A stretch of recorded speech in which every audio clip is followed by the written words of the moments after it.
भइल बियाह बाबे करिए सखी, पियावा करेला नहीं प्यारे सखी, का कहिए सखी। भइल बियाह बाबे करिए सखी, पियावा करेला नहीं प्यारे सखी। आइल बानी कहिए से में हदी छूटत नइखे, आइल बानी कहिए के में हदी छूटल नइखे। हमर मौगबा बलमुआ, हमर मौगबा बलमुआ, सिल टूटत नइखे। हमर मौगबा बलमुआ, सिल टूटल नइखे।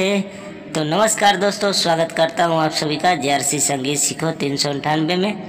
मैं आप सभी का भाई जमन दीवाना आप सभी के लिए लेकर आ गया हूँ। तो जो भी सिंगर भाई को गाना है बिल्कुल कम से कम चार्ज में सॉन्ग ले सकते हैं, ठीक ना।